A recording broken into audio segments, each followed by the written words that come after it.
இயேசு கிறிஸ்து இனி நாமத்திலே உங்கள் யாவருக்கும் என்னுடைய வாழ்த்துக்கள். இயேசு கிறிஸ்துவின் நாமத்தில் உங்கள் யாவரின் வேலையிலே நான் ஆசீர்வதிக்கிறேன்.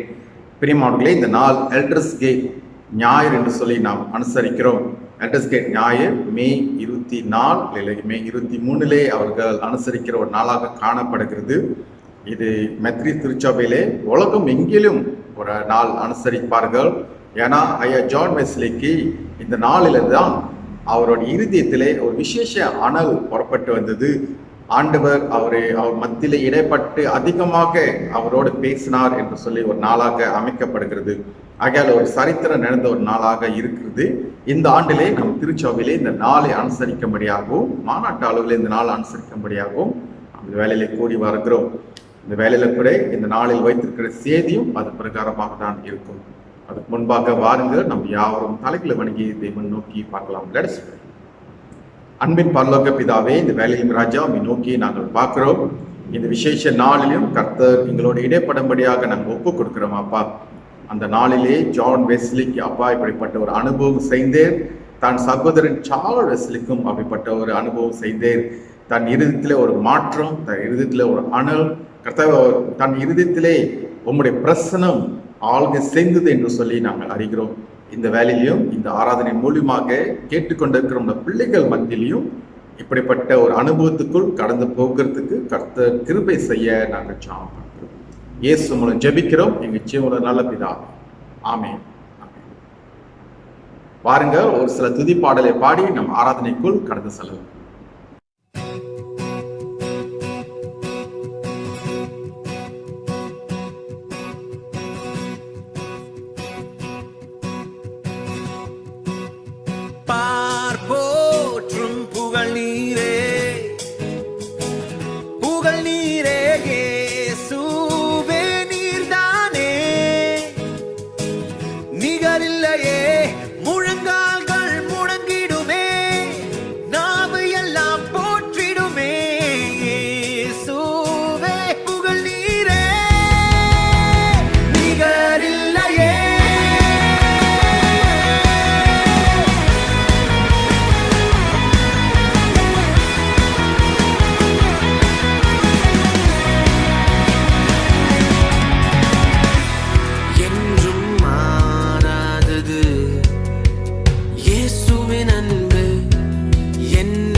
தாகமாயிருக்கிறேன், என்னை நிரப்புங்க.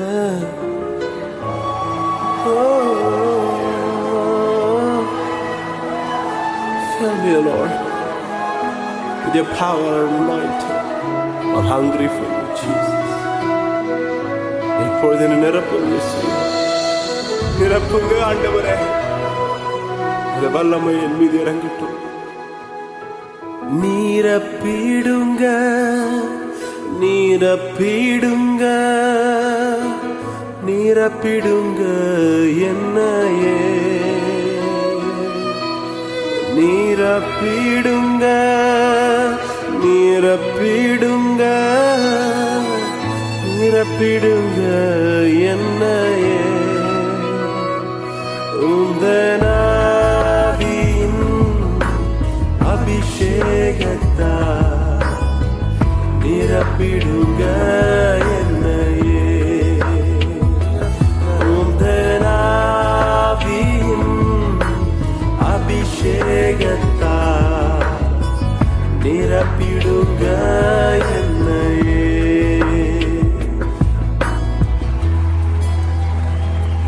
வாஞ்சையும் தாகத்தோடு உந்தன் பாதத்தை என்றும் முத்தம் செய்வேன். வாஞ்சையும் தாகத்தோடு உந்தன் பாதத்தை என்றும் முத்தம் செய்வேன். உந்தன் ஆவியின் அபிஷேகத்தால் நிரப்பிடுங்க என்னையே. உந்தன் ஆவியின் அபிஷேகத்தால் நிரப்பிடுங்க என்னையே. நிரப்பிடுங்க, நிரப்பிடுங்க, நிரப்பிடுங்க என்னையே. உந்தன் ஆவியின் அபிஷேகத்தால் நிரப்பிடுங்க என்னையே. உந்தன் ஆவியின் அபிஷேகத்தால் நிரப்பிடுங்க என்னையே. Jesus, வறண்டு போயிருக்கிற என்னை நிரப்பு, நிரப்பு. உமக்காய் தாகமாயிருக்கிற உம்முடைய அபிஷேகம் வேண்டும். இந்த பாடல்களை கேட்கிற ஒவ்வொருவருக்கும் இந்த அபிஷேகம் வேண்டும். உம்முடைய வல்லமை இறங்கட்டும். உமக்காய் தாகமாயிருக்கிறோம். வறண்ட நிலம் போல் உமக்காய் வாஞ்சித்து கதறுகிறோம். வறண்ட நீலத்தை போல் எந்த ஆத்துமாவும் வாஞ்சிக்குதே. வறண்ட நீலத்தை போல் எந்த ஆத்துமாவும் வாஞ்சிக்குதே. உந்தன் ஆவியின் அபிஷேகத்தால் நிரப்பிடுங்க, நிரப்பிடுங்க என்னையே. இன்றைய நிரப்பும் உந்தன் ஆவியின் அபிஷேகத்தால் நிரப்பிடுங்க என்னையே. நிரப்பிடுங்க, நிரப்பிடுங்க, நிரப்பிடுங்க என்னையே. நிரப்பிடுங்க, நிரப்பிடுங்க, நிரப்பிடுங்க என்னையே. உந்தன் ஆவியின் அபிஷேகத்தால் நிரப்பிடுங்க என்னையே. உந்தன் ஆவியின் அபிஷேகத்தால் நிரப்பிடுங்க என்னையே.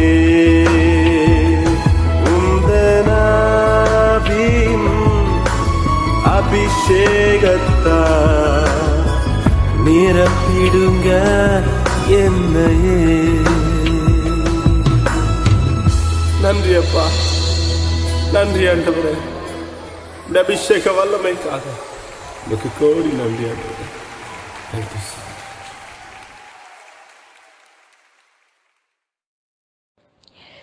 இன்றைக்காக தேர்ந்தெடுக்கப்பட்ட வேத வசனம் லூக்கா 24 அதிகாரம் வசனம் 25 தொடங்கி 34 வரை. அப்பொழுது அவர் அவர்களை நோக்கி, தீர்க்கதரிசிகள் சொன்ன யாவையும் விசுவாசிக்கிறதற்கு புத்தி இல்லாத மந்த இருதயம் உள்ளவர்களே, கிறிஸ்து இவ்விதமாக பாடுபடவும் தமது மகிமையில் பிரவேசிக்கவும் வேண்டியதில்லையா என்று சொல்லி, மோசே முதலிய சகல தீர்க்கதரிசிகளும் எழுதின வேத வாக்கியங்கள் எல்லாவற்றிலும் தம்மை குறித்து சொல்லியவைகளை அவர்களுக்கு விவரித்து காண்பித்தார். அத்தருணத்தில் தாங்கள் போகிற கிராமத்துக்கு சமீபமானார்கள். அப்பொழுது அவர் அப்புறம் போகிறவர் போல காண்பித்தார். அவர்கள் அவரை நோக்கி, நீர் எங்களுடனே தங்கியிரும், சாயங்காலம் ஆயிற்று, பொழுது போயிற்று என்று அவரை வருந்தி கேட்டுக்கொண்டார்கள். அப்பொழுது அவர் அவர்களுடனே தங்கும்படி உள்ளே போனார். அவர்களோடு அவர் பந்தி இருக்கையில் அவர் அப்பத்தை எடுத்து ஆசீர்வதித்து அதை பிட்டு அவர்களுக்கு கொடுத்தார். அப்பொழுது அவர்களுடைய கண்கள் திறக்கப்பட்டு அவரை அறிந்தார்கள். உடனே அவர் அவர்களுக்கு மறைந்து போனார். அப்பொழுது அவர்கள் ஒருவரையொருவர் நோக்கி, வழியிலே அவர் நம்முடனே பேசி வேத வாக்கியங்களை நமக்கு விளக்கம் காட்டின பொழுது நம்முடைய இருதயம் நமக்குள்ளே கொழுந்துவிட்டு எரியவில்லையா என்று சொல்லிக்கொண்டு அந்நேரமே எழுந்திருந்து எருசலேமுக்கு திரும்பி போய் 11 அவர்களோடு இருந்தவர்களும் கூடியிருக்க கண்டு, கர்த்தர் மெய்யாகவே உயிர்த்தெழுந்து சீமோனுக்கு தரிசனமானார் என்று அவர்கள் சொல்லை கேட்டு, தேவன் தாமே இத்திருவசனத்தை ஆசீர்வதிப்பாராக. ஆமீன். The scripture reading for today is taken from Luke 24 verses 25 to 34.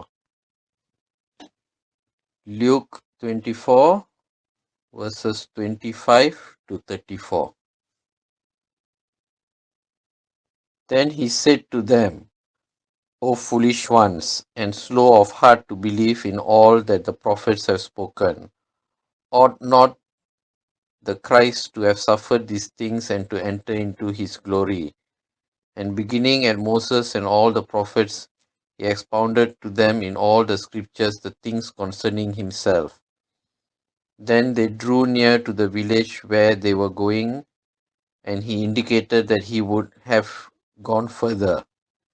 But they constrained him, saying, Abide with us, for it is toward evening, and the day is far spent. And he went in to stay with them. Now it came to pass, as he sat at the table with them, that he took bread, blessed, and broke it, and gave it to them. Then their eyes were opened, and they knew him, and he vanished from their sight. And they said to one another, Did not our heart burn within us while he talked with us on the road, and while he opened the scriptures to us? So they rose up that very hour and returned to Jerusalem, and found the 11 and those who were with them gathered together, saying, The Lord is risen indeed, and has appeared to Simon. கிறிஸ்துவுக்குள் அன்பான சகோதர சகோதரிகளே, நம்முடைய கர்த்தராகிய இயேசு கிறிஸ்துவின் நாமத்தில் நான் உங்களை வாழ்த்துகின்றேன். இந்த ஆல்டர்ஸ் கேட் ஞாயிற்றுக்கிழமை ஆராதனையில் செய்தியை கொடுக்கும்படியாக அழைப்பு கொடுத்த பேராயர் ஜெயக்குமார் அவர்களுக்கு என் நன்றியை தெரிவிக்கின்றேன். நாம் கர்த்தரை நோக்கி நாம் ஜெபிப்போம். வெஸ்டி சகோதரர்களான ஜான், சார்ல்ஸ் மற்றும் பிறரை பரிசுத்த ஆவியானவர் தம்முடைய வல்லமையால் புதிய அனுபவத்திற்குள்ளாக எப்படி வழி நடத்தினார் என்பதை நினைவு கூர்ந்து தேவனே உமக்கு நன்றி செலுத்துகிறோம். தேவனே, உம்முடைய வார்த்தையை நாங்கள் தியானிக்கும் போது பரிசுத்த ஆவியானவர் சத்தியத்தை எங்கள் இருதயங்களில் புதிதாக கொண்டு வந்து ஆசீர்வதிக்கும்படியாக ஜெபிக்கின்றோம். இவைகள் யாவையும் இயேசுவின் நாமத்தில் ஜெபிக்கின்றோம் பிதாவே, ஆமேன். மெத்தடிஸ்ட் என்ற பெயர் முதலில் ஒரு இழிவுபடுத்தக்கூடிய வார்த்தையாக பயன்படுத்தப்பட்டது. 18ஆம் நூற்றாண்டில் ஆக்ஸ்போர்டு பல்கலைக்கழகத்தில் தங்களை பரிசுத்த சங்கம் என்று அழைத்து கொண்ட ஒரு வாலிபர் குழுவை பரிகாசம் செய்வதற்காக இந்த வார்த்தை பயன்படுத்தப்பட்டது. இவர்களில் வெஸ்லியின் சகோதரர்கள் ஜான் மற்றும் சார்லஸ் அவர்களும் இருந்தார்கள். இன்று சிலர் மெத்தடிஸ் என்ற வார்த்தையை ஒரு மரியாதைக்குரிய சின்னமாகவோ அல்லது சில சமயங்களில் பரிகாசம் செய்ய பயன்படுத்துகின்றார்கள். அவர்கள் மெத்தடிஸ்களை முறையான மக்கள் என்று கூறுகின்றார்கள். இந்த வார்த்தையை முதலில் ஜான் வெஸ்லி அவர்கள் கேட்ட பொழுது இந்த குழுவிற்கு எதிராக இந்த வார்த்தையை பயன்படுத்தினார். இது முற்றிலும் ஒரு புதிய வார்த்தை அல்ல என்பது அவருக்கு தெரியும். ஏனென்றால் கிறிஸ்துவின் காலத்தில் கிரேக்க மற்றும் ரோமானிய மருத்துவ வட்டாரங்களில் இந்த வார்த்தை பயன்படுத்தப்பட்டது. ஏனென்றால் மெத்தடிஸ்டுகள் என்று அழைக்கப்படும் மருத்துவர்களின் பள்ளி அங்கு இருந்தது. அவர்கள் தங்களை மெத்தடிஸ்ட் என்று அழைத்து கொண்டார்கள். காரணம், மக்களுக்கு ஆரோக்கியத்தை கொடுக்கும் மற்றும் கண்டுபிடிக்கும் முறைமை அவர்களுக்கு இருந்தது. எளிமையாக சொல்ல வேண்டுமென்றால், ஒருவரின் ஆரோக்கியத்தை கண்டறிய உணவு மற்றும் உடற்பயிற்சியின் முறை இதில் அடங்கும். எனவே அவர்கள் தங்களை மெத்தடிஸ்ட் என்று அழைத்தார்கள். இந்த வார்த்தை பயன்படுத்தப்பட்ட போது ஜான் இந்த உண்மையை அறிந்திருந்தார். அது மட்டுமல்ல, இது ஒரு நல்ல வார்த்தை என்று அவர் கூறுகின்றார். ஏனென்றால் பரிசுத்தத்திற்கான ஒரு முறை எங்களிடம் உள்ளது. அதை ஊக்குவிக்கவும் ஆன்மீக புனிதத்தை தேசம் முழுவதும் பரப்பவும் விரும்புகிறோம் என்றார். மெத்தடிஸ் என்ற வார்த்தை 2 கிரேக்க வார்த்தையிலிருந்து உருவாக்கப்பட்டது. முதலாவது வார்த்தை மெத்தட் என்ற வார்த்தைக்கு அர்த்தம் படி, ஹோடோஸ் என்ற வார்த்தைக்கு வழி என்று அர்த்தம். மெத்தடிஸ் என்றால் வழியின் படி. அது என்ன வழி? யோவான் 14ஆம் அதிகாரம் 6ஆம் வசனத்திலிருந்து நாம் அறிந்த வழி ஒரு நபர், ஒரு உத்தி அல்ல, ஒரு தொழில்நுட்பம் அல்ல, ஆனால் ஒரு நபர். ஏனென்றால் நான் தான் வழி என்று இயேசு கூறினார். நீங்கள் அப்போஸ்தலர் புஸ்தகத்தை படித்தால் ஆரம்ப கால கிறிஸ்தவர்கள் தங்களை வழியின் மக்கள் என்றே அழைத்தனர். மெத்தடிஸ் ஒரு மெத்தடிஸ்டாக இருக்க வேண்டும் என்றால் நிச்சயமாகவே இயேசுவை பின்பற்ற வேண்டும். ஏனென்றால் அவர் வழி, அவர்தான் வழி. ஏனென்றால் அவர் பரிசுத்தத்தின் முறை. இதை குறித்து ஏசாயா 35ஆம் அதிகாரம் 8ஆம் வசனத்தில் நீங்கள் வாசிக்கலாம். ஏசாயா 35:8. எதிர்காலத்தில் என்ன நடக்கும் என்பதை பற்றி ஏசாயா கூறுகின்றார். கிறிஸ்துவின் மூலம் என்ன நடக்கும் என்று கூறுகின்றார். ஏசாயா தீர்க்கதரிசி ஒரு நெடுஞ்சாலையை கண்டார். அது பரிசுத்தத்திற்கான ஒரு நெடுஞ்சாலை. ஆகவே தான் மெத்தடிஸ் என்றால் என்ன என்பதை நாம் புரிந்திருக்கிறோம். இந்த பரிசுத்தத்தின் நெடுஞ்சாலையை நாம் கொண்டாடுகின்றோம். பரிசுத்தத்துக்கு அடையாளமாகிய இயேசுவை நாம் அறிந்திருக்கிறபடியால் மெத்தடிஸ் ஆன நாம் இந்த பரிசுத்தத்திற்கான நெடுஞ்சாலையை நாம் கொண்டாடுகின்றோம். ஆகவே தான் நாம் மெத்தடிஸ் என்று அழைக்கப்படுகின்றோம். லூக்கா 24ஆம் அதிகாரத்தில் வசனங்கள் 13 முதல் 30 வரையில் உள்ள வசனங்களில் கிறிஸ்துவை மையமாக கொண்டிருப்பது எவ்வளவு முக்கியமானது என்பதை நீங்கள் காண்கிறீர்களா? ஏனென்றால் முழு உரையாடல் கர்த்தராகிய இயேசு கிறிஸ்துவை மையமாகவே கொண்டுள்ளது. பரிசுத்தத்தின் இந்த வழியில் அவர் முக்கிய கதாபாத்திரமாக இருக்கின்றார். 18ஆம் நூற்றாண்டில் ஒரு சாலையில் பயணம் செய்த ஜான் மற்றும் சார்ல்ஸ் போலவே எம்மாவுஸ் சாலையில் இந்த 2 சீசர்கள் நடந்து கொண்டிருக்கின்றார்கள். எம்மாவுஸ் என்ற 2 சீசர்கள் பெற்ற அதே அனுபவத்தை ஜான் மற்றும் சார்ல்ஸ் வெற்றி இருவரும் பெற்றார்கள். இதிலிருந்து நாம் ஒரு உண்மையை கற்றுக்கொள்ள முடியும் என்று நான் நினைக்கின்றேன். மெத்தடிஸ்டாக இருப்பதற்கு பரிசுத்தத்தின் பாதையில் யாரோ ஒருவர் உடன் இருக்க வேண்டும். பரிசுத்தத்தின் பாதையில் இயேசுவோடு நடப்பது. முதலாவது இருதயம் கொழுந்துவிட்டு எரிய வேண்டும். வசனம் 17 நாம் வாசிக்கலாம். 2 சீசர்கள் மனசோர்வு மற்றும் துக்கத்துடன் நடந்து சென்றனர். வேதம் சொல்கின்றது அவர்கள் துக்க முகங்களாய் நடந்து சென்றார்கள் என்று வேதம் சொல்கின்றது. அவர்கள் சோகமாக இருந்தார்கள். அவர்கள் விரக்தி அடைந்திருந்தார்கள். அந்த சமயத்தில் இயேசு அவர்களோடு இணைந்து கொண்டார். உண்மை என்னவென்றால் இயேசு நம்மை ஆசீர்வதிப்பதற்கும் நம்மை வழிநடத்துவதற்கும் தமக்கு நெருக்கமாக நாம் சோர்ந்திருக்கும் போது நமக்கு அருகில் நம்முடன் சேருவார்.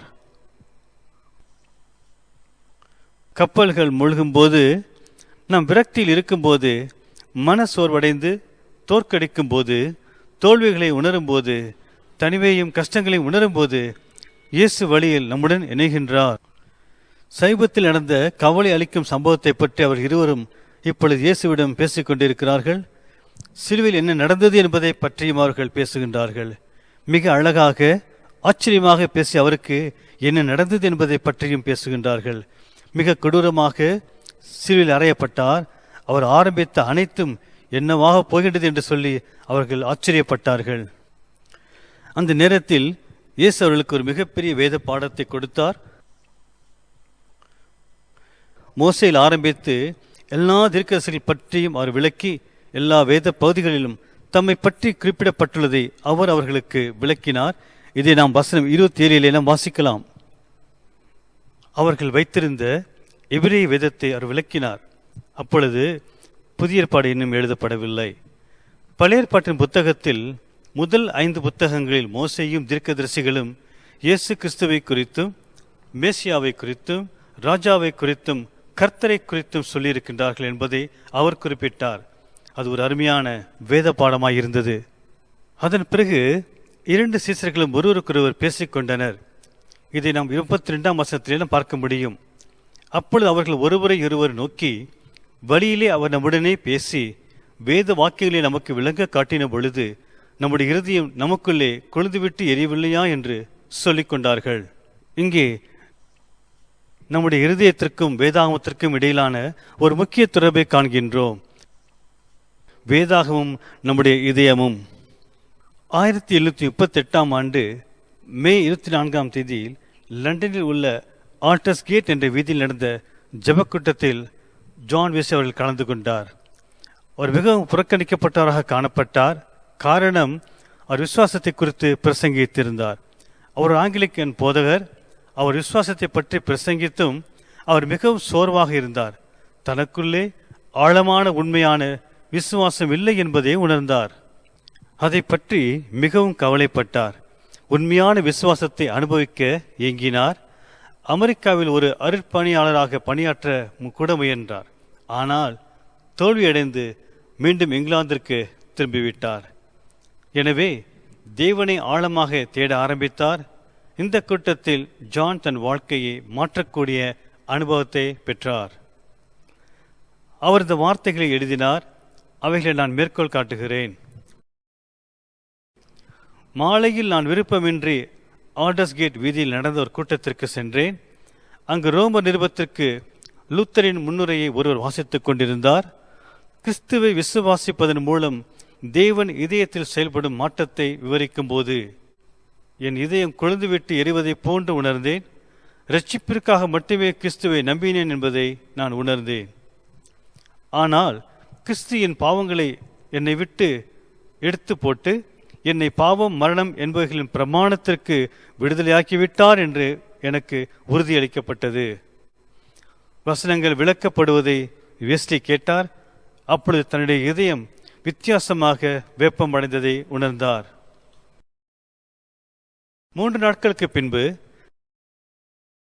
பெந்தகோஸ்தே தினமன்று சார்ல்ஸ் இளைய சகோதரன் இதே அனுபவத்தை அவரும் பெற்றார். அவர் கலாத்திய நிருபத்தை பற்றி மார்ட்டின் லூத்தர் அவர்கள் எழுதிய விளக்க உரையை படித்தார். கலாத்தியர் 2:20 எப்படி தனித்துவம் வாய்ந்தது என்பதை அவர் குறிப்பிட்டிருந்தார்.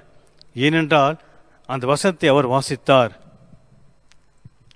கலாத்தியர் 2:20 கிறிஸ்துவுடனே கூட சிலுவையில் அறையப்பட்டேன், ஆயினும் பிழைத்திருக்கிறேன். இனி நான் அல்ல, கிறிஸ்துவே எனக்குள் பிழைத்திருக்கிறார். நான் இப்பொழுது மாம்சத்தில் பிழைத்திருக்கிறதோ என்னில் அன்பு கூர்ந்து எனக்காக தம்மை தாமே ஒப்புக் கொடுத்த தேவனுடைய குமாரனை பற்றும் விசுவாசத்தினாலே பிழைத்திருக்கிறேன். நான் என்ற வார்த்தையை குதித்தெழுந்து தன்னிடத்தில் வந்தது போன்று உணர்ந்தார். இது வெறும் ஒரு உபதேசம் மட்டுமல்ல என்பதை அவர் உணர்ந்தார். இது தனிப்பட்ட உண்மை. இயேசு என்னில் அன்பு கூர்ந்து எனக்காக மரித்தார்.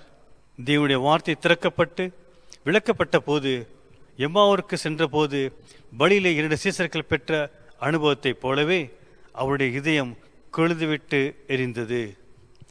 அவர்களுடைய இதயம் கொழுந்துவிட்டு எரிந்தது. ஜான் மற்றும் சார்ல்ஸ் வெஸ்லி அவர்களின் இதயத்தை தொடுவதற்கு தேவன் இந்த விளக்க உரையை பயன்படுத்தினார். 2 சகோதரர்களும் மாற்றப்பட்டார்கள். அவர்கள் வாழ்க்கை புதுப்பிக்கப்பட்டது. தேவனுடைய வார்த்தையை நாம் நேருக்கு நேர் பார்க்கும் போது தேவ ஆவியானவர் தேவனுடைய வார்த்தையின் உண்மையை நம் இதயத்துக்கு கொண்டு வருகின்றார். நாம் கிறிஸ்துவை போதகராக எதிர்கொள்கின்றோம். நம்முடைய இதயங்கள் தொடப்படுகின்றது. இந்த காரணத்தினால்தான் மெத்தடிஸ் என்பது இதயத்தின் மதம் என்று அடிக்கடி நாம் கூறுகின்றோம். இதயம் நம்முடைய முழுமையை குறிக்கின்றது. எனவே நாம் உணர்கின்றோம், நாம் நினைக்கின்றோம், நாம் முடிவு செய்து தேர்வு செய்கிறோம். எனவே இது நம்முடைய முழுமையாகும். தேவன் தம்முடைய வார்த்தை மற்றும் அவருடைய ஆவியினால் நம் இதயங்களை தொட விரும்புகின்றார். இதன் விளைவாக சார்ல்ஸ் மற்றும் வெஸ்லி ஆகியோர் ஸ்தோத்திரத்தின் அற்புதமான வரிகளை எழுதினார்கள். ஆல்டர்ஸ் கேட்டின் 4 ஆண்டுகளுக்கு பிறகு சார்ல்ஸ் வெஸ்லி அவர்கள் O for a heart to praise my God என்ற பாடலை எழுதினார். இந்த பாடல் இரட்சிப்பு, பரிசுத்தமாக்குதல் மற்றும் கிறிஸ்துவின் கர்த்தத்துவம் மற்றும் கிறிஸ்துவின் பூரண அன்பு ஆகியவை இதயத்தோடு தொடர்புடையதாக கூறுகின்றது. இது மெத்தடிஸ்ட் திருச்சபையின் அற்புதமான ஒரு கோட்பாடு. அந்த வார்த்தைகளை கவனமாக பார்த்தால் வெஸ்லி சகோதரிகளின் அனுபவத்தை நாம் புரிந்து கொள்ள முடியும். இன்று இது எதை நமக்கு பிரதிபலிக்கின்றது? இதயம் கொழுந்துவிட்டு எரிகின்றது. இது மெத்தடிஸ்ட் இறையியல் மற்றும் அனுபவத்தின் முக்கிய பரிமாணம். இரண்டாவதாக, இந்த வேத பகுதியில் திறக்கப்பட்ட கண்களை பார்க்கின்றோம். இதயம் கொழுந்துவிட்டு எரிவது மட்டுமல்ல, திறக்கப்பட்ட கண்கள். இயேசு வேத வசனங்களை திறந்து காண்பித்த பிறகு 2 சீசர்களுடன் அப்பத்தை பிட்டார் என்பதை வசனம் 30 மற்றும் 31 நாம் வாசிக்கலாம். அவர்களோடே அவர் பந்தி இருக்கையில் அவர் அப்பத்தை எடுத்து ஆசீர்வதித்து அதை பிட்டு அவர்களுக்கு கொடுத்தார். அப்பொழுது அவருடைய கண்கள் திறக்கப்பட்டு அவரை அறிந்தார்கள். உடனே அவர் அவர்களுக்கு மறைந்து போனார். அவர்கள் கண்கள் திறக்கப்பட்டு அவரை அறிந்தார்கள். இந்த வசன பகுதியில் ஒரு காரியத்தை நீங்கள் கவனிக்க வேண்டும். வார்த்தை மற்றும் மேஜை. வார்த்தை மற்றும் மேஜை. நாம் திருச்சபையில் செய்வதை இது நினைப்பூட்டுகின்றது. திருச்சபையில் தேவனை நாம் ஆராதிக்கும் பொழுது நாம் என்ன செய்கின்றோம்? தேவனை ஆராதிக்கும் பொழுது இயேசுவை சந்திக்கின்றோமா என்பதுதான் கேள்வி. நாம் ஆராதிக்கும் பொழுது இயேசுவை சந்திக்கின்றோமா? 2 சீசர்கள் இயேசுவை அறிந்தார்கள். உடனே அவர்கள் கண்கள் திறக்கப்பட்டது. தேவனை நாம் ஆராதிக்கும் பொழுது இப்படிப்பட்ட அனுபவம் நமக்குள்ளாக வருகின்றதா? அநேக வருடங்களுக்கு முன்பதாக நானும் என் மனைவியும் ஒரு குடும்பத்தை சந்திக்க சென்றிருந்தோம். நாங்கள் சற்று முன்பதாக சென்றுவிட்டோம்.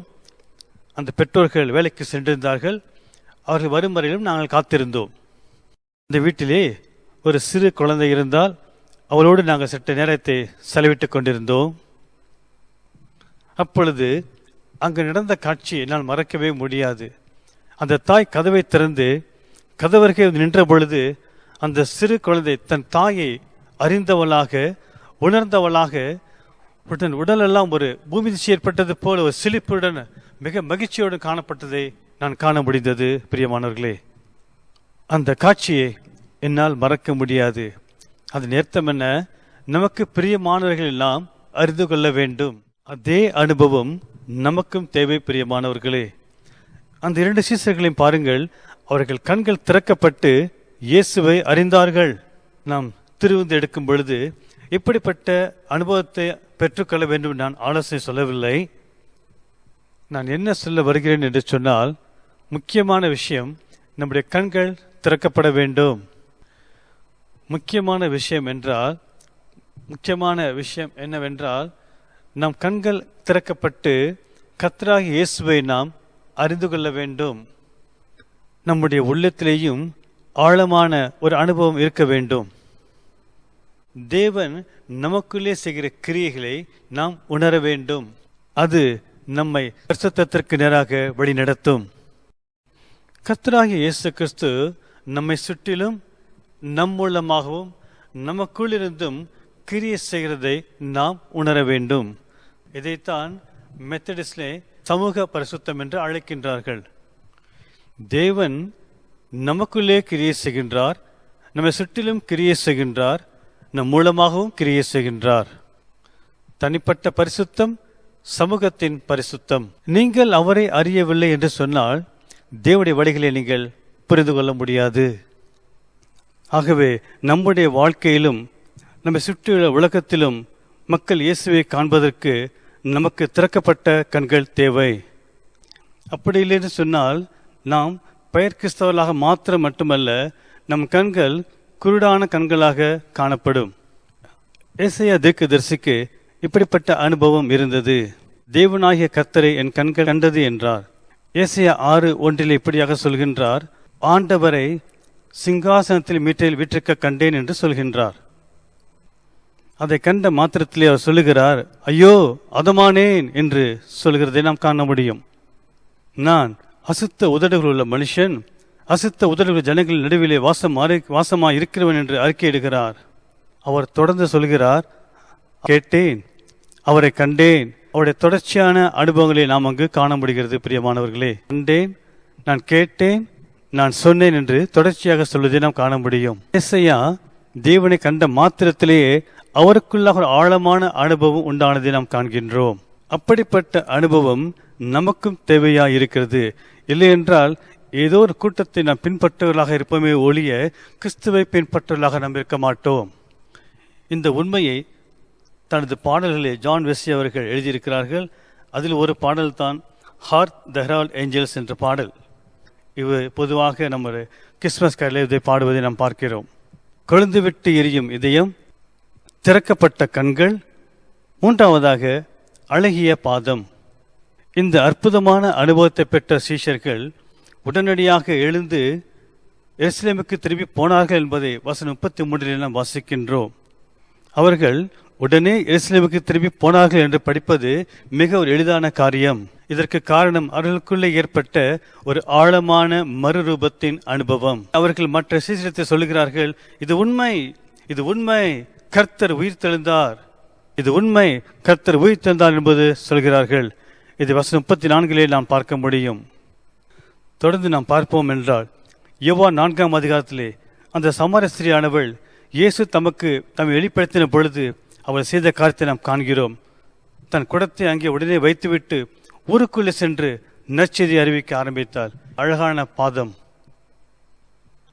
ஆரம்ப நாட்களிலே மெத்தடிஸ் என்பவர்கள் அருட்பணியாளர்களாக இயேசுவின் நற்செய்தியை குறித்து அறிவிப்பதிலே உற்சாகமுள்ளாய் காணப்பட்டார்கள். அது மட்டுமல்ல, ஆவிக்குரிய பரிசுத்தத்தை உலகமெங்கும் பரப்புவதிலே மிகுந்த ஆர்வம் உடையவர்களாக காணப்பட்டார்கள். ஒரு காலகட்டத்திலே அமெரிக்க தேசத்திலே மிகப்பெரிய ஸ்தாபனமாக இருந்தது மெத்தடிஸ்ட் ஸ்தாபனம். இந்த நற்செய்தியை உலகமெங்கும் கொண்டு செல்வதிலே மெத்தடிஸ்ட் மக்கள் மிக உற்சாகமுள்ளவர்களாய் காணப்பட்டார்கள். அதிலே ஒருவர் தான் தாமஸ் கோக் என்பவர். தாமஸ் கோக் என்பவர் அருட்பணியின் இருதயம் கொண்டவராக ஜான் வெஸ்லி அவரோடு இணைந்து செயல்பட்டார். இவர் ஒரு இடம் விட்டு ஒரு இடம் சென்று புதிய புதிய இடங்களிலே சபைகளை ஸ்தாபிக்கிறவராய் காணப்பட்டார். இப்படியாக ஆசிய நாடுகளிலே சுவிசேஷத்தை அறிவிக்க வேண்டும் என்ற பாரத்தோடு கப்பலேறி இந்தியாவுக்கும் இலங்கைக்கும் பயணம் சென்றவராக காணப்பட்டார். அவர் இப்படி வந்த பொழுதுதான் அவர் அங்கே மரித்து போனார். அவர் மெத்தடிஸ்ட் அருட்பணி இயக்கத்தை ஆரம்பித்தார். அந்த இயக்கமானது நம் பகுதியிலே சுவிசேஷத்தை கொண்டு வருவதாக அமைந்தது. அப்படியாக அவர்கள் நம் மத்தியிலே சுவிசேஷத்தை கொண்டு வந்ததாய் காணப்படுகிறது. அதன் மூலமாகத்தான் இன்று நாம் மெத்தடிஸ்டாக இருக்கின்றோம். அவைகள்தான் நமக்கு நற்செய்தியை கொண்டு வந்த அழகான பாதங்கள். இதைத்தான் நாம் ஏசாயா 52ஆம் அதிகாரம் வசனம் 7 வாசிக்கின்றோம்.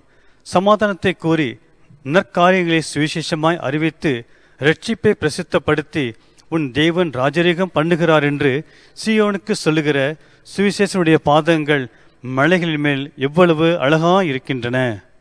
கொழுந்துவிட்டு எரியும் இதயம், திறக்கப்பட்ட கண்கள், அழகான பாதம். ஆரம்ப நாட்களிலே மெத்தடிஸ்ட் என்று தங்களை அழைத்த மக்கள் திருச்சபையாக செயல்படுவதை விட அருட்பணியாக செயல்பட்டார்கள். ஆனால் வருடங்கள் சென்ற பிறகு நாம் ஒரு சிறப்பான நிர்வாகம் நிறைந்த திருச்சபையாக மாறிவிட்டோம். இந்த முறையில் நாம் நம்முடைய ஆதி தரிசனத்தை இழந்துவிட்டோம். நாம் சிறு பிராயத்திற்கு எப்படி மீண்டும் செல்ல முடியாதோ அதுபோல நாமும் நம்முடைய திருச்சபைகளை மூடிவிட்டு அருட்பணியாக செல்ல முடியாது.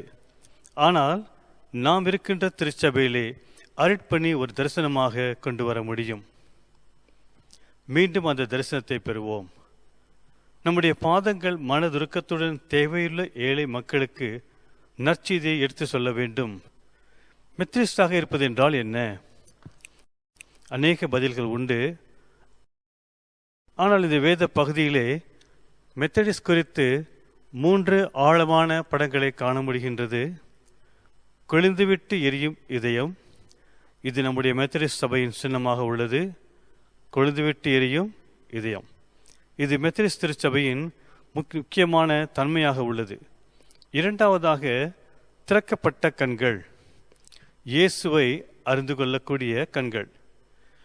தேவனுடைய வார்த்தையை நம்ம சந்திக்கும் போது பரிசுத்த ஆவியானவர் சத்தியத்தை நமக்குள் கொண்டு வரும்போது நம்முடைய இதயம் கொழுந்துவிட்டு எரியும். திறக்கப்பட்ட கண்கள், தேவன் தம்முடைய ஆவிக்குரிய கண்களை திறக்க வேண்டும். அதன் மூலம் தேவராஜ்யம் நமக்குள், நம்மிடையே மற்றும் நம்மை சுற்றிலும் செயல்படுவதை காண முடியும். இதை நீங்கள் காணும்போது நீங்கள் உண்மையான மெத்தடிஸ்டாக இருக்கின்றீர்கள். மூன்றாவது, அழகான பாதம், தேவனுடைய அருட்பணியில் ஈடுபடுவது. மூன்றாவது, நம் மெத்தடிஸ்டாக இருப்பதின் அர்த்தம் என்ன என்பதை காட்டுகின்றது. தேவன் நம்மை உற்சாகப்படுத்துவாராக. இவைகள் அடிப்படை கொள்கைகள். மெத்தடிஸ்ட் என்று அழைக்கப்படும் மக்களாக நாம் எப்பொழுதும் இருப்போம். நம்முடைய சொந்த வாழ்க்கையிலும் திருச்சபையிலும் இந்த அனுபவத்தை நாம் பெற்றிருக்க வேண்டும். இதுவே நம் எல்லாருடைய ஜெபமாக இருக்க வேண்டும். தேவன் நம்முடைய ஆவிக்குரிய கண்களை திறந்து நமது கால்களையும் கைகளையும் உதடுகளையும் அவருடைய அன்பினால் தூண்டி தேவன் தம்முடைய மக்களை புதுப்பிப்பாராக. நாம் ஜெபிப்போம். வரும் நாட்களில் தேவன் எங்கள் இதயங்களை கொழுந்துவிட்டு எரியும் அனுபவத்திற்கினராக நடத்தும்படி நாங்கள் ஜெபிக்கிறோம்.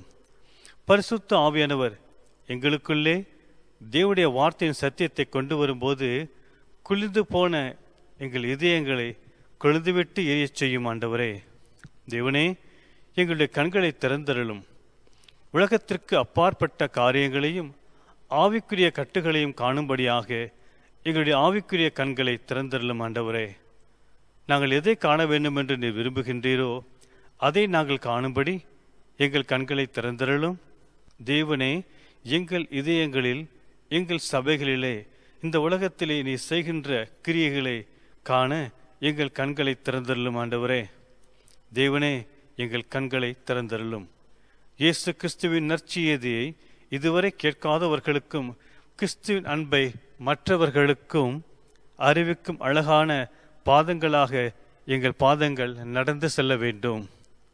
நாங்கள் செயல்பட எங்களுக்கு உதவி செய்துள்ளோம். ஆண்டவரே, மெத்தடிஸ்ட் மக்களாக நாங்கள் நிறைவேற்ற வேண்டிய காரியங்களை நிறைவேற்ற உதவி செய்யும். உம்முடைய நாமத்தின் மகிமைக்கென்று எங்களை உயிர்ப்பையும், எங்களை மீட்டுக்கொள்ளும், எங்களை புதுப்பையும். ஆண்டவரே, உம்முடைய நாமத்தை மாத்திரமே உயர்த்துகிறோம். இவைகள் யாவையும் இயேசுவின் மூலம் ஜெபிக்கின்றோம் எங்கள் நல்ல பிதாவே. ஆமேன். நீங்கள் எடுத்துக்கொண்டிருக்கிற காணிக்கை தசம பாகம் யாவரும் இந்த வேலையிலே திருச்சபை அக்கௌண்ட்டுக்கு டிரான்ஸ்ஃபர் செய்யலாம். ஆன்லைன் பேங்கிங் மூலியமாக இந்த காரியங்கள், இந்த தகவல் மூலியமாக நீங்கள் செய்ய முடியும். இந்த வீடியோ வாயாலே பேங்கோடைய பேர், அக்கௌண்ட் நம்பர், சர்ச்சோட அக்கௌண்ட் பேர் யாவரும் இந்த இடத்துல போடப்பட்டிருக்கிறது. நீங்கள் ட்ரான்ஸ்ஃபர் பண்ணி முடிந்தோடனே அந்த பேங்க் ஸ்லிப் சகோதரி ஷெரின் ஜோசப் அவர்களுக்கு நீங்கள் அனுப்பும்படியாக அன்போடு கேட்டுக்கொள்கிறேன். அவங்களுடைய கை தொலைபேசி ஹேண்ட்ஃபோன் நம்பர் இந்த இடத்துல போடப்பட்டிருக்கிறது. பேங்க் பண்ணு முடிஞ்சோடனே ஆன்லைன் ட்ரான்ஸ்ஃபர் செய்தோனே நீங்கள் அந்த பேங்க் ஸ்லிப்பை அவங்ககிட்ட அனுப்பும்படியாக அன்போடு கேட்டுக்கொள்கிறேன். ஒருவேளை உங்களால் இந்த ஆன்லைன் செய்ய முடியாட்டால் பிற்காலத்திலே அன்று கிருபையிலே திருச்சபை மறுபடியுமாக ரீஓப்பன் பண்ணுவார்கள். அந்த வேளையிலே உங்களோட காணிக்கை தசம பாகம் யாவரும் நீங்கள் திருச்சபையிலே உண்டி பையிலே வைக்கலாம். கர்த்தர் உங்கள் ஆசீர்வதிப்பாராக.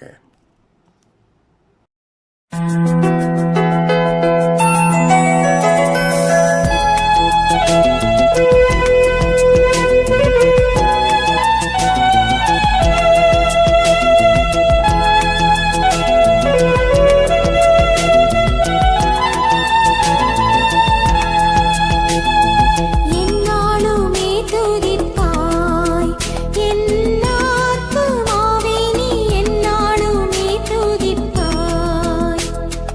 இந்நாள் வரையிலே உன்னதனார் செய்த இந்நாள் வரையிலே உன்னதனார் செய்த எண்ணில்லா நன்மைகள் யாவும் மறவாது என்னாலுமே துதிப்பாய். என் ஆத்துமாவே நீ என்னாலுமே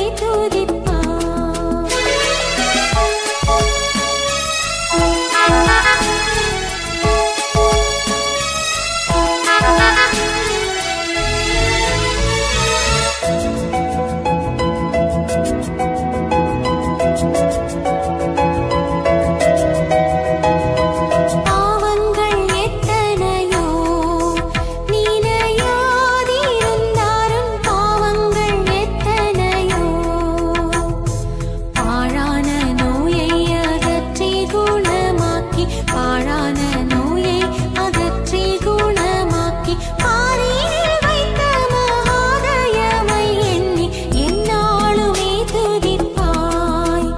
என் ஆத்துமாவே நீ என்னாலுமே துதிப்பாய்.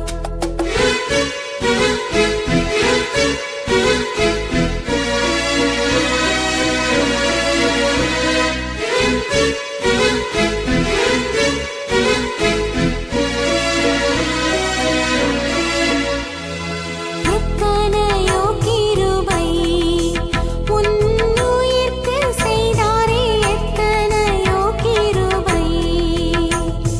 நித்தமுனை முடி சூட்டினதும் அன்றி நித்தமுனை முடி சூட்டினதும் அன்றி பிரியமதாக ஜீவனை மீட்டதால் என்னாலுமே துதிப்பாய். என் ஆத்துமாவே நீ என்னாலுமே துதிப்பாய்.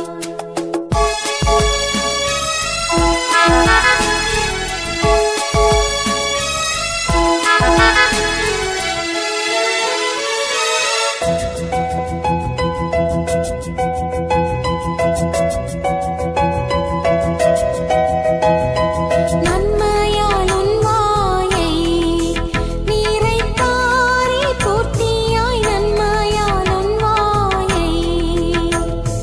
உன் வயது கழுகை போல் பலம் கொண்டு உன் வயது கழுகை போல் பலம் கொண்டு ஓங்கும் இளமை போலாகவே செய்ததால் இந்நாளுமே துதிப்பாய். என் ஆத்துமாவே நீ எந்நாளுமே துதிப்பாய். பிரியமானவர்களே, ஆராதனைக்கு இறுதிக்குள் நாம் கடந்து வரும்படியாக இருக்கிறோம். செய்தி கேட்ட பிரகாரமாக ஆண்டவர் தொடர்ந்து நம் மத்தியிலும் கிருபை செய்வாராக. ஜான் வெஸ்லி ஐயாக்கும் சார்ல்ஸ் வெஸ்லிக்கும் அந்த ஈமஸ் ரோட்டுக்கு வந்து அந்த சீடர்களுக்கும் கொடுத்த அனுபவம் நம் வாழ்க்கையிலும் ஆண்டவர் கொடுப்பாராக. இப்படிப்பட்ட ஒரு அனுபவத்துக்குள் நம் கடந்து வருகிறதுக்கு நம் ஆண்டுகிட்டே இந்த வேலையிலே ஜெபம் செய்வோம். பாருங்க, நம்ம யாரையும் தலைகள் வணங்கி இதை நோக்கி பார்க்கலாம். இதாவே இந்த வேலைக்காக நன்றி செலுத்துகிறோம். இந்த வேலையிலும் ராஜா நீங்க தொடர்ந்தீங்களை ஆளுக்கு சேர்க்கும்படியாக நாங்கள் ஒப்புக் கொடுக்கிறோம். கர்த்தாவே, இப்படிப்பட்ட அனுபவம் நீ கொடுத்து, இப்படிப்பட்ட ஒரு அனலை கொடுத்து, மறுரூபம் அடையும்படியாக, ஒரு மனமாற்றம் வரும்படியாக, கர்த்தாவே உமக்காக ஓடி ஓடி பிழைக்க வேண்டும் என்ற அந்த சிந்தனை நீவே திருச்சபை இருக்கிறவர்களுக்கு யாருக்கும் அந்த காலத்தில் கொடுத்தீர், இந்த காலத்திலையும் கொடுத்து வருகிறேன், எங்களுக்கும் கொடுக்குமாக நாங்கள் ஜெபம் பண்ணுகிறோம். அப்படிப்பட்ட ஒரு சிந்தனை, வேகம், விவேகம் எங்கள் மத்தியில் இருக்க நாங்கள் ஒப்பு கொடுக்குறோம் அப்பா. கேட்டுக்கொண்டிருக்கிற நம்ம பிள்ளைகள் மத்தியிலே உங்களுடைய கிருபை கடந்து போகட்டும், உங்களுடைய ஏற்கம் ஆண்டவரே கடந்து வரட்டும். இயேசு மூலம் ஜெபிக்கிறோம் எங்கள் ஜீவன நல்ல பிதாவே, ஆமென். ஆமென். ஆசீர்வாதம் பெற்றுக்கொள்வோம். நாதர் இயேசுவோட கிருபை, பிதாவின் அன்பு, பரிசுத்தாவின் அந்யோன்ய ஐக்கியம் இன்றும் என்றும் சதா காலம் நம்மளோட தங்கி வாசம் செய்வதாக. ஆமென். என் ஆத்மாவே கர்த்தரை சோஸ்திரி, என் முழுவதுமே பரிசுத்த நாமத்தை சோஸ்திரி. என் ஆத்மாவை கர்த்தரை சோஸ்திரி, கர்த்தர் செய்த சகல உபகாரங்களையும் மறவாதே. ஆமென். God bless you. பெரியவர்களே, தொடர்ந்து நம்ம கவனமாக இருப்போம். இந்த கோவிட் காலத்திலே எண்ணிக்கை அதிகமாக ஆய்கொண்டு இருக்கிறது. நீங்க யாரும் வீட்டிலே கவனமாக இருக்க, பிள்ளைகள் கவனமாக இருக்கிறதுக்கும் நம்ம கற்றுக் கொடுப்போம். God bless you. மீண்டும் அடுத்த வாரம் நம்ம சந்திக்கலாம்.